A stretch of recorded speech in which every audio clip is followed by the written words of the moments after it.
నమస్కారం దూరదర్శన్ వార్తలకు స్వాగతం నేను లహరి వార్తల్లో ముందుగా ముఖ్యాంశాలు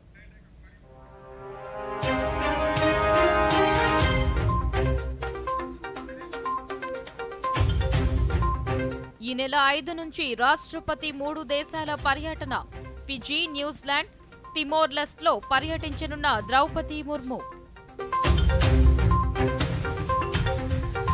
రాష్ట్ర మహిళా శిశు సంక్షేమ శాఖపై ముఖ్యమంత్రి సమీక్ష అత్యుత్తమ ఫలితాలు సాధించేలా ప్రణాళికాబద్ధంగా పనిచేయాలని చంద్రబాబు నాయుడు ఆదేశం అవయవదానం చేసేందుకు ముందుకు రావాలన్న రాష్ట్ర వైద్య ఆరోగ్య శాఖ మంత్రి అవయవదానంపై ప్రజలకు అవగాహన పెరగాలన్న వై సత్యకుమార్ యాదవ్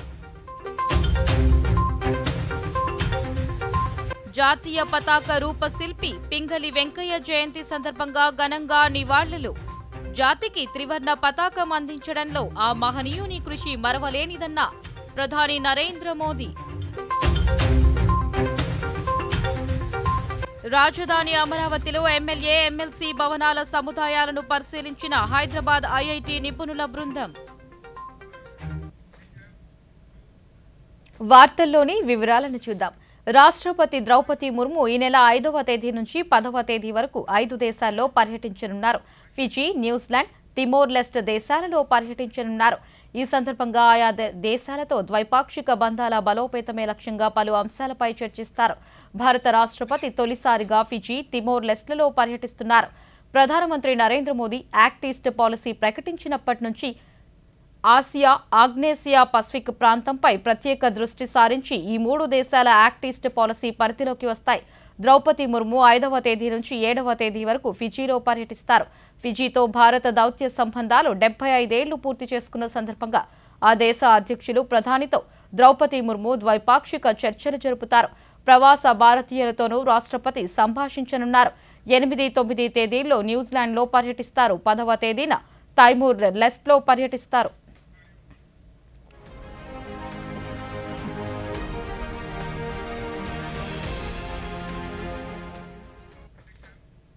రాష్ట్ర ముఖ్యమంత్రి చంద్రబాబు నాయుడు ఈ రోజు పౌర సరఫరాల శాఖపై సమీక్షా సమావేశం నిర్వహించారు పౌర సరఫరాల శాఖలో రాష్ట్ర వ్యాప్తంగా నెలకొన్న పరిస్థితులపై ఈ సమావేశంలో చర్చించారు పలు అంశాలపై శాఖ అధికారులకు చంద్రబాబు దిశానిర్దేశం చేశారు ఈ సమావేశంలో పౌర సరఫరాల శాఖ మంత్రి నాదెండ్ల మనోహర్ ఇతర ఉన్నతాధికారులు పాల్గొన్నారు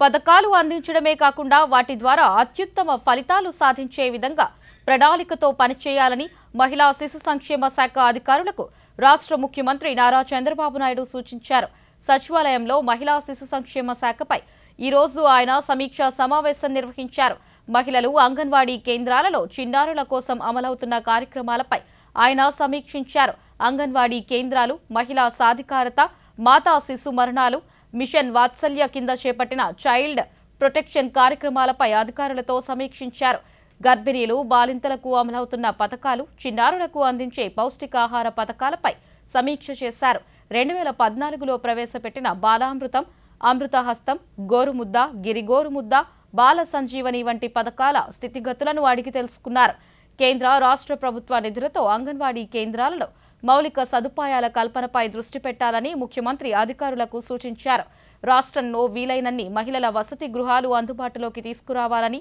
అధికారులను ఆదేశించారు మహిళా శిశు సంక్షేమ శాఖలో మంచి ఫలితాలు సాధించేలా సరికొత్త ఆలోచనతో కార్యక్రమాలు చేపట్టాలని సూచించారు ఏడాదిలోనే ఫలితాలు సాధించే లక్ష్యంతో ప్రణాళిక ప్రకారం పనిచేయాలని సూచించారు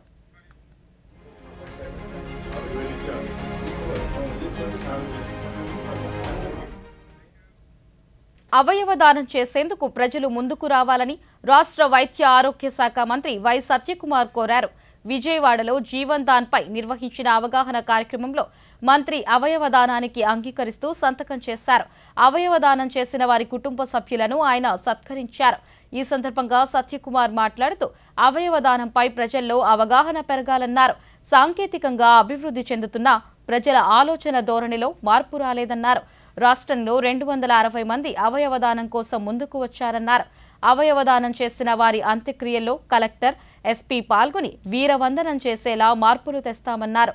ఆర్థికంగా కూడా ఆ కుటుంబానికి కొంత సాయం అందించాలని పేర్కొన్నారు. And donate organs. And in the case of brain dead cases, they should come forward and donate one brain dead case can save the lives of 8 people. So Jivandan organization is రాజధాని అమరావతిలో IIT నిపుణుల బృందం ఈ రోజు పర్యటించింది. 2019 నుంచి నిర్మాణ పనులు నిలిచిపోయిన శాసనసభ్యులు, శాసన మండలి సభ్యుల భవనాల సదుపాయాలను హైదరాబాద్ ఐఐటీ నిపుణుల బృందం పరిశీలించింది. ఐఐటీ ప్రొఫెసర్లు సుబ్రహ్మణ్యం, మున్వర్ బాషా నేతృత్వంలోని బృందం రాజధాని నిర్మాణాలను పరిశీలించింది. భవనాల పటిష్టత, సామర్థ్యం నిర్ధారణకు మరికొంత సమయం పడుతుందని తెలిపారు. ప్రొఫెసర్లు భవనాల ప్రస్తుత స్థితి, నిలిచి ఉన్న వర్షపు నీటి ప్రభావం, నిర్మాణ సామాగ్రి తాజా స్థితిగతులను అంచనా వేయాల్సి ఉంటుందన్నారు.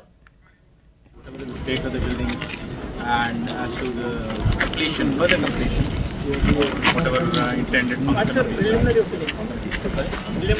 It's a little premature. We've just been in one office. I can't comment based on that. I think we are going to be here for a few days to look around. We'll prepare a plan.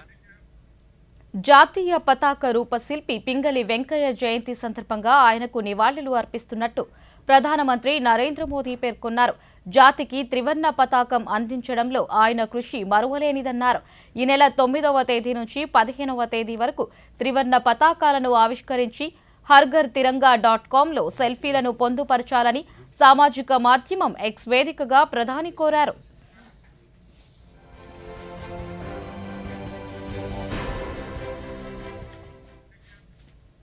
జాతీయ జెండా రూపకర్త పింగళి వెంకయ్య జయంతి సందర్భంగా Andhra Pradesh governor yes Abdul Nazir ఆయనకు నివాళులు అర్పించారు. పింగళి వెంకయ్య విద్యావేత్త అని, స్వాతంత్ర సమర యోధులు గవర్నర్ సామాజిక మాధ్యమం ఎక్స్ వేదికగా పేర్కొన్నారు.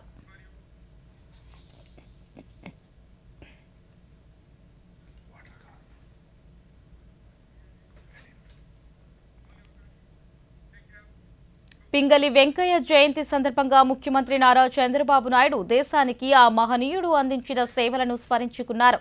దేశ జాతీయ పతాక రూపకర్త, భారత జాతి చేతికి ఒక ఆత్మగౌరవ ప్రతీకను పింగళి వెంకయ్య అందించారని పేర్కొన్నారు. అదే సమయంలో తెలుగువారి దేశభక్తి, సంకల్ప శక్తి ఎలా ఉంటాయో నిరూపించి తెలుగు జాతికి ఎనలేని గౌరవాన్ని తెచ్చారని సామాజిక మాధ్యమం ఎక్స్ వేదికగా పేర్కొన్నారు. ప్రతి ఒక్కరూ గర్వించే, నిత్యం స్ఫూర్తిని చాటే మువ్వెన్నెల జెండాను రూపొందించిన పింగళి వెంకయ్య జయంతి సందర్భంగా ఆ మహనీయుని దేశ సేవను స్మరించుకుందామని తెలిపారు.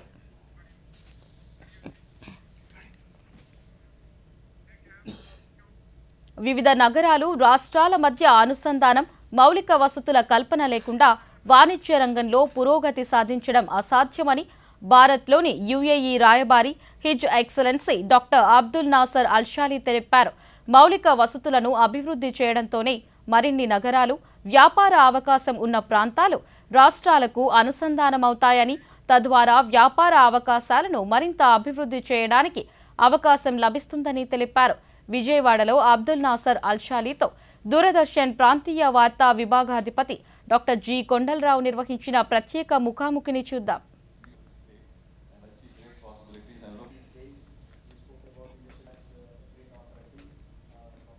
How do you find these facilities will enhance the trade and commerce between the two places? You cannot push trade and commerce to its potential without having the right connectivity in place. And I strongly believe that once we have much better and more flights connecting the Emirates and the UAE with the various cities and the various states in India, you will see that trade and commerce would be growing with that. The relationship is straightforward. We have seen this with other countries when it comes to increasing flights and increasing operational capacity on weekly basis, and how this can bring business and investors. I was quoting an example to the Honorable Chief Minister of the State as well as to the Minister of Industries who joined us today at the Business Roundtable, that at a certain point a few years back I was able to fly in the morning to a meeting in Europe and to fly back the same day in the evening. And that's the kind of of connectivity that we would like to see with every single city here in India. How do you find this river city, Vijayawada? We have Krishna River here and we have Godavari at Rajahmundry. You have a beautiful state, and you have so many beautiful cities for people to come and visit. And I'm pretty sure that once we sort out the connectivity issue and we make it easier for people to fly in to the state, you would also get more people to come here and to enjoy it, because I would very much like to see that happen. How do you find the living style and the people of Vijayawada in Andhra Pradesh? Very warm, very hospitable. I've had a great experience. I've dealing with them, and they have had a great time being here in the city and in the state of Andhra Pradesh. And this is the kind of reception and the kind of welcome that we have become accustomed to, especially for me being here in India, as well as for my fellow Emiratis who come and visit the various states here in India. రాష్ట్రంలో రెండో రోజు ఎన్టీఆర్ భరోసా పింఛన్ల పంపిణీ కొనసాగుతోంది. ఈ పథకం కింద తొలి రోజు దాదాపు 97% పైగా పంపిణీ పూర్తి కాగా మిగిలిన పింఛన్లను ఈ రోజు పంపిణీ చేస్తున్నారు.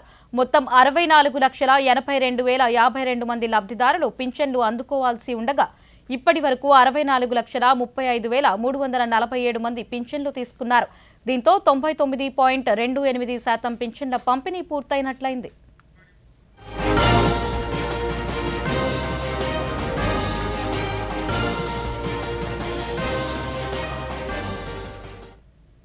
గత 5 ఏళ్ల వైసీపీ పాలనలో తిరుమల తిరుపతి దేవస్థానంలో జరిగిన అక్రమాలు, అధర్మాలు ఒక్కొక్కటిగా వెలుగు చూస్తున్నాయని బీజేపీ రాష్ట్ర అధికార ప్రతినిధి సామంచి శ్రీనివాస్ పేర్కొన్నారు. విజయవాడలో ఈ రోజు ఆయన మీడియాతో మాట్లాడుతూ గత ప్రభుత్వ హయాంలో స్వామివారికి భక్తులు సమర్పించే కానుకలు దోచుకున్నారని, ఆ అంశంపై దేవాదాయ శాఖ మంత్రి ఆనం రామనారాయణ రెడ్డి శాసనసభ సమావేశాల్లో తెలిపారని పేర్కొన్నారు. ఈ అంశంపై విచారణ జరిపిస్తామని, అవినీతికి అక్రమాలకు పాల్పడిన అధికారులపై విచారణ జరిపి చర్యలు తీసుకుంటామని ప్రకటించారని తెలిపారు. పరకామణిలో చిరు ఉద్యోగిగా పనిచేసేటువంటి రవికుమార్ అనేటువంటి వ్యక్తి సుమారు 20 సంవత్సరాల పాటు పెద్ద జిఎం గారి వద్ద పనిచేస్తూ పరకామణిలో విధులు నిర్వహిస్తూ అక్కడున్నటువంటి గస్తీ వాళ్ళ కళ్ళు కప్పి, నిఘా వర్గాల కళ్ళు కప్పి ప్రతిరోజు కూడా విధులు ముగించుకున్న తర్వాత విలువైనటువంటి స్వామివారికి చెందిన వజ్రాలు, విదేశీ కరెన్సీ, ఇతర ఆభరణాలు, చిన్న చిన్న ఆభరణాలని కూడా దొంగలించి దానిని తద్వారా సుమారు 150 కోట్ల రూపాయల విలువ చేసేటువంటి స్థిర ఆస్తులను తన పేర, తన కుటుంబం పేర సంపాదించినటువంటి క్రమంలో సెక్షన్ 379, 381 ఐపీసీ కింద నమోదయ్యేటువంటి సెక్షన్లు కాంపౌండ్ చేసుకోవాలంటే, అంటే రాజీ చేసుకోవాలంటే, రాజీ చేసుకునే అధికారం ఎవరికి ఉంటుందంటే పోగొట్టుకున్నటువంటి వ్యక్తి, దొంగలించబడ్డటువంటి. ఎస్సీ ఎస్టీల ఉపవర్గీకరణకు అనుకూలంగా సుప్రీంకోర్టు తీర్పు వెలువడిన నేపథ్యంలో శ్రీ సత్యసాయి జిల్లా బుక్కపట్నం వాసులు అంబేద్కర్ విగ్రహానికి నివాళులు అర్పించారు. ఈ సందర్భంగా బుక్కపట్నం పూర్వ సర్పంచ్ యశోద మాట్లాడుతూ అన్యాయానికి గురైన వర్గాల పక్షాన న్యాయ వ్యవస్థ బలంగా నిలబడుతూ ఉండడానికి ఈ తీర్పు నిదర్శనమని పేర్కొన్నారు. ఉపాధ్యాయులు రామాంజనేయులు రాయుడు మాట్లాడుతూ రిజర్వేషన్ల ఫలాలను అందుకోలేకపోయిన వర్గాలకు ఈ తీర్పు సరైన అవకాశాలు అందుతాయన్నారు. ఎందుకంటే 30 ఏళ్ల కళ మా మనకృష్ణ మాదిగన్న గారు మా కోసం, మా మాదిగ జాతి కోసం పోరాటం చేసి ఈరోజు విజయం సాధించినారు. కాబట్టి ఈ సందర్భంగా ఆయనకు మేమంతా, మా మాదిగ బిడ్డలందరూ కూడా పాదాభివందనాలు తెలియజేస్తున్నాము. ఆనాటి ముఖ్యమంత్రి అయినటువంటి నారా చంద్రబాబు నాయుడు గారు ఒక గొప్ప నిర్ణయం తీసుకొని వర్గీకరణ చేశారు. ఆనాడు చేసినటువంటి వర్గీకరణ ఫలితంగా మాదిగ బిడ్డలకు 22,000 ఉద్యోగాలు వచ్చాయని సగర్వంగా చెప్పుకోగలను. తదనంతరము 2004లో వచ్చినటువంటి ప్రభుత్వాలు ఆ వర్గీకరణ కమిషన్ ద్వారా ఏర్పాటు చేసి పార్లమెంట్లో. వార్తల్లో చిన్న విరామం తీసుకుందాం.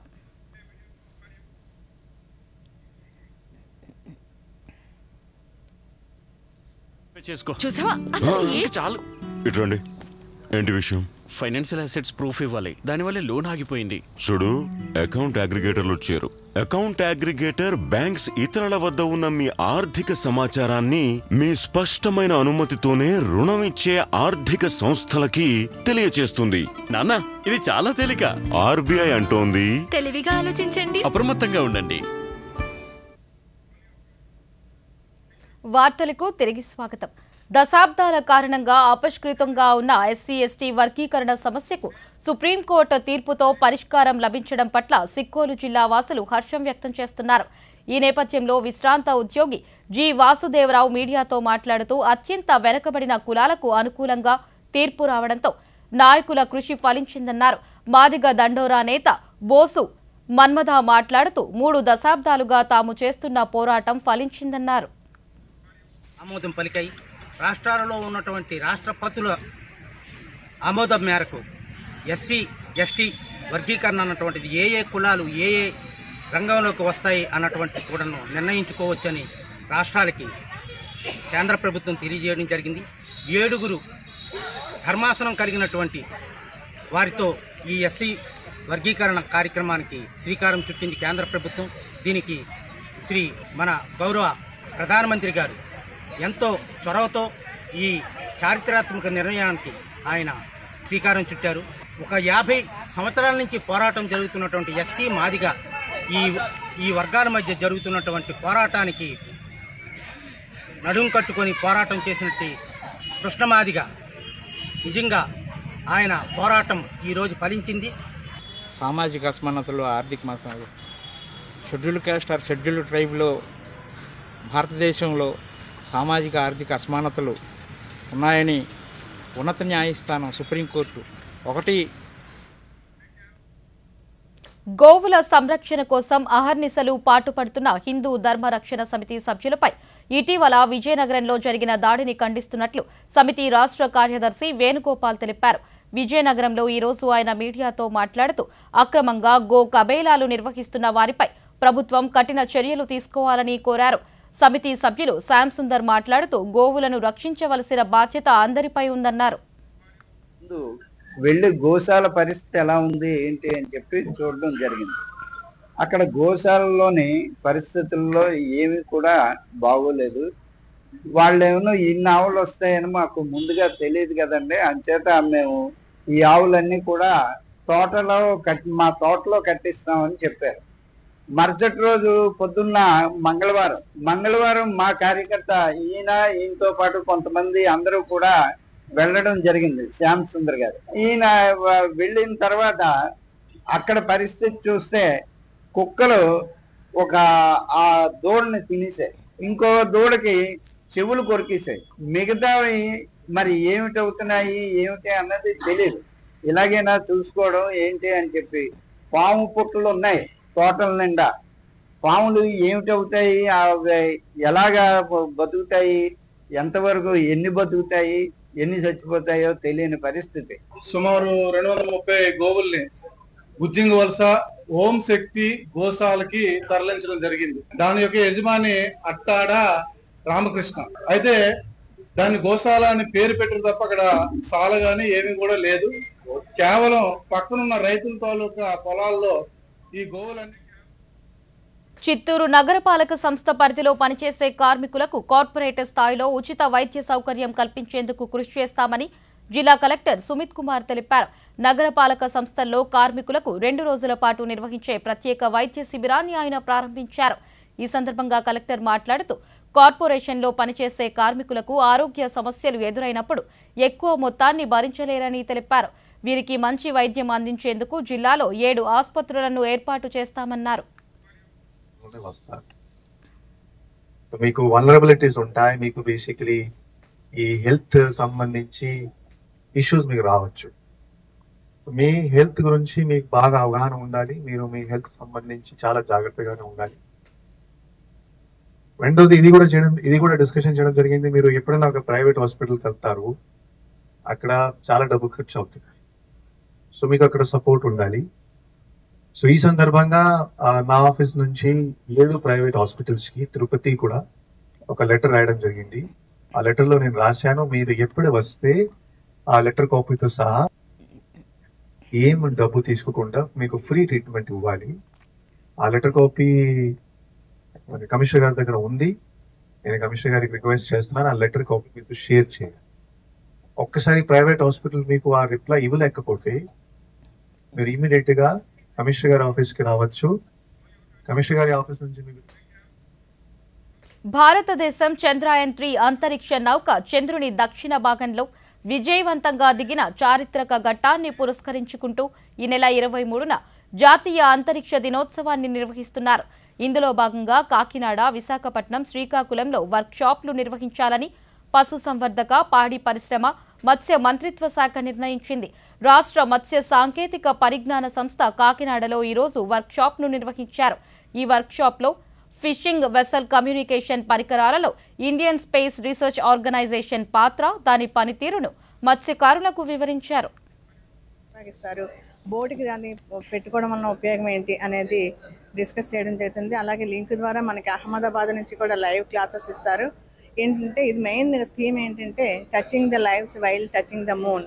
మన అంతరిక్ష చంద్రయాన్-3 సక్సెస్ని పురస్కరించుకొని ఈ వారం అంతా కొంత స్పేస్ డే సెలబ్రేషన్స్, స్పేస్ సాగా అనే దీన్ని కాన్సెప్ట్ని తీసుకొని మనం ఇక్కడ ఈ కార్యక్రమం చేపడుతున్నాము. ఇందులో మా దగ్గర ఉన్న trainees and students and fishermen leaders and అలాగే జిల్లా మత్స్యశాఖ అధికారులు, అలాగే ఫిషరీస్ డెవలప్మెంట్ ఆఫీసర్లు, సాగర మిత్రాలు కూడా ఇందులో పార్టిసిపేట్ చేస్తున్నారండి. ఏదైతే మన చంద్రయాన్-3 సక్సెస్ అవ్వడం వలన ఆగస్టు 23కి దాని నుంచి మనము ఈ సక్సెస్ జరుపుకోవడం కోసము, తర్వాత మన యొక్క ఈ ఎవరైతే మన మత్స్యకార సోదరులు ఉన్నారో ఈ మత్స్యకార సోదరులకి వాళ్ళు డెవలప్ చేసినటువంటి ఈ టెక్నాలజీని వాళ్ళు ఏ విధంగా ఉపయోగించుకోగలుగుతున్నారో దాని నుంచి ఒక అవగాహన కార్యక్రమాన్ని నిర్వహించడం కోసం మేము ఇక్కడ విశాఖపట్నం నుంచి రావడం జరిగింది. ఈ కార్యక్రమంలో వారికి ఆ యొక్క ట్రాన్స్పాండర్ ఎలా ఉంటుంది, అది ఏ విధంగా పనిచేస్తుంది, తర్వాత దాని నుంచి మనకు ఏ విధంగా మనము ఎక్కడున్నామో, తర్వాత మనకి ఏదైనా ఆపద సంబంధించినప్పుడు దాన్ని మనం ఏ విధంగా మనము దాని నుంచి బయటికి రావాలి అనేటువంటి విషయాలని మనకి అవేర్నెస్ అనేది ప్రోగ్రామ్ అనేది కండక్ట్ చేయడం జరుగుతుంది. మన ఫిషర్మెన్ బోట్స్ ఉంటాయి, అవి డీప్ సీలోకి వెళ్తాయి. సో దానికి ట్రాకింగ్ అండ్ మానిటరింగ్ కోసము, ప్లస్ ఎక్కడైనా ఫిషింగ్ జోన్స్ బాగుంటాయి, పెరిఫెరల్ ఫిషింగ్ జోన్స్ కోసము లొకేషన్స్ షేర్ చేసుకోవడానికి, వాళ్ళ పొజిషన్ షేర్ చేసుకోవడానికి సో బాగా పనికొస్తుంది. ప్లస్ దాంతోపాటు వాళ్ళకి ఏమైనా బోట్లో ఎమర్జెన్సీస్ ఏమైనా ఉన్నా, సపోజ్ ఏమైనా ఎమర్జెన్సీ వచ్చింది అర్జెంట్గా వాళ్ళకి SOS మెసేజ్ ఏమైనా పంపించాలి. సో వాళ్ళ ఎగువ ప్రాంతాలలో కురుస్తున్న భారీ వర్షాలకు శ్రీశైలం జలాశయానికి వరద నీరు వచ్చి చేరుతోంది. జలాశయానికి 4,89,361 క్యూసెక్ల నీరు వచ్చి చేరుతుండగా 10 గేట్లను 20 అడుగుల మేర ఎత్తి 4,42,977 క్యూసెక్ల నీటిని దిగువకు విడుదల చేస్తున్నారు. జలాశయ పూర్తిస్థాయి నీటి మట్టం 885 అడుగులు కాగా ప్రస్తుతం 883 వద్ద కొనసాగుతోంది. నీటి నిల్వ సామర్థ్యం 215 టీఎంసీలు కాగా 206 టీఎంసీలుగా ఉంది.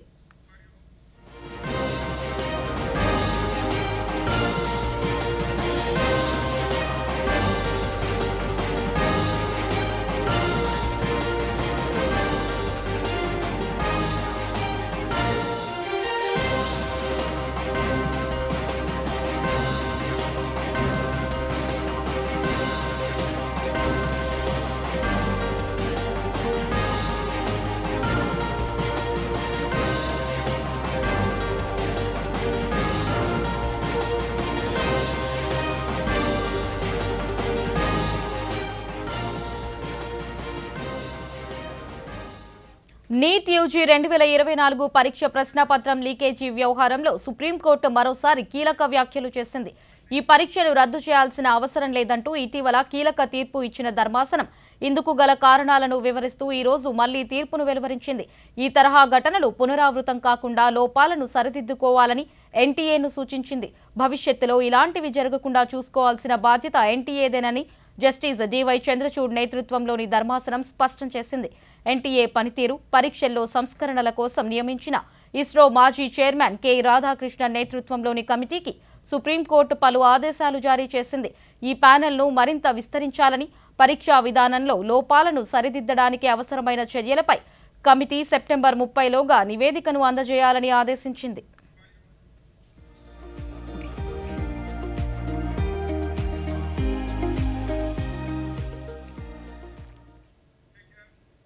పార్లమెంటు సభ్యులైన కాంగ్రెస్ నేత రాహుల్ గాంధీ సభలో అబద్దాలు చెబుతూ బయట కూడా అవే ప్రచారం చేస్తున్నారని కేంద్ర మంత్రి గిరిరాజ్ సింగ్ పేర్కొన్నారు. ఎన్ఫోర్స్మెంట్ డైరెక్టరేట్ తనపై సోదాలకు సిద్ధమవుతోందంటూ సామాజిక మాధ్యమం ఎక్స్లో పలు అంశాలను ప్రస్తావించడంపై కేంద్ర మంత్రి ఆగ్రహం వ్యక్తం చేశారు. పార్లమెంట్లో వెలుపల మంత్రి మీడియాతో మాట్లాడుతూ పార్లమెంటు సభ్యుడిగా రాహుల్ గాంధీ అసత్యాలను ప్రచారం చేయడం దురదృష్టకరమన్నారు. लोगों को बैंक अकाउंट इस सब मिल मिलाकर हमको देखने को मिला है कि मल्टी डायमेंशनल पॉवर्टी से 25 करोड़ लोग ऊपर उठ चुके हैं और इस कोविड के दौरान 80 करोड़ लोगों को राशन और 200 करोड़ वैक्सीनेशन हम इस टेक्नोलॉजी के कारण और इंडिया डीपीआई जो कहते हैं प्रधानमंत्री मोदी जी के विजन, उसके कारण ये हो पाया है. 10 साल में जो प्रधानमंत्री मोदी जी ने गरीब के लिए దేశవ్యాప్తంగా పలు రాష్ట్రాలలో ప్రకృతి విపత్తుల కారణంగా ఆయా రాష్ట్రాలు తీవ్ర సమస్యలను ఎదుర్కొంటున్నాయి.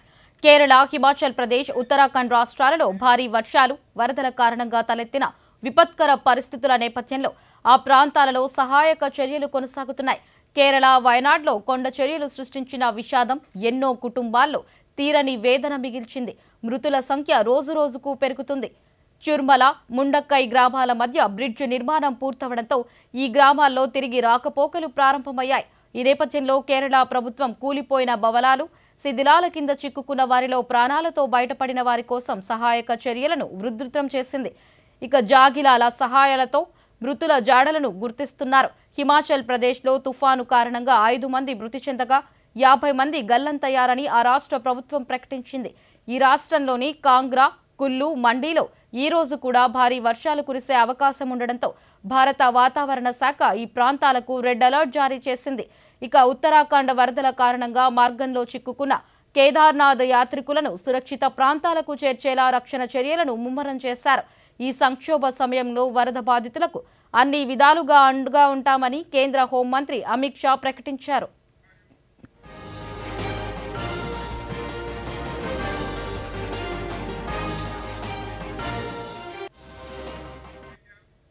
జులై నెలలో జీఎస్టీ స్థూల వసూళ్లు 10.3% పెరిగి 1,82,000 కోట్లకు చేరాయి. జీఎస్టీ విధానం అమల్లోకి వచ్చాక వసూళ్ల పరంగా ఇది 3వ అత్యధిక వసూళ్లు కావడం విశేషం. స్థూల జీఎస్టీ వసూళ్లు అయిన 1,82,000 కోట్ల రూపాయలలో కేంద్ర జీఎస్టీ 32,386 కోట్లు కాగా రాష్ట్రాల జీఎస్టీ 40,289 కోట్ల రూపాయలుగా నమోదైంది. ఐజీఎస్టీ 96,447 కోట్ల రూపాయలకు చేరుకుంది. జులైలో దేశీయ వ్యాపార కార్యకలాపాల ద్వారా స్థూల జీఎస్టీ వసూళ్లు 8.9% పెరిగి 1,34,000 కోట్లకు చేరాయి.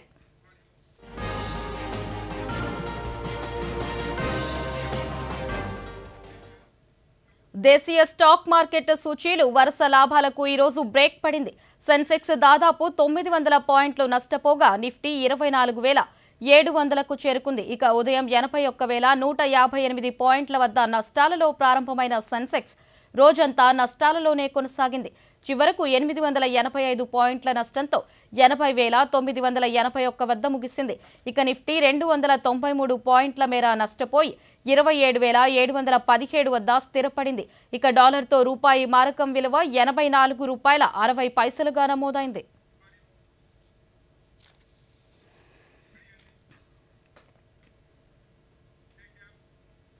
ఇక వాతావరణ వివరాలకు వస్తే రాగల 24 గంటల్లో రాష్ట్ర వ్యాప్తంగా పలు జిల్లాలలో అక్కడక్కడ పిడుగులతో కూడిన తేలికపాటి వర్షాలు కురిసే అవకాశం ఉందని రాష్ట్ర విపత్తుల నిర్వహణ సంస్థ తెలిపింది. అల్లూరి సీతారామరాజు, ఏలూరు, శ్రీకాకుళం, పార్వతీపురం, మన్యం, అనకాపల్లి, కాకినాడ, కోనసీమ, ఉభయ గోదావరి, కృష్ణా, గుంటూరు, బాపట్ల, పల్నాడు, ప్రకాశం, నెల్లూరు, కర్నూలు, నంద్యాల, అనంతపురం, శ్రీ సత్యసాయి, వైఎస్ఆర్, అన్నమయ్య, చిత్తూరు, తిరుపతి జిల్లాలలో అక్కడక్కడ పిడుగులతో కూడిన తేలికపాటి వర్షాలు కురిసే అవకాశం ఉందని ఆ సంస్థ అధికారులు తెలిపారు.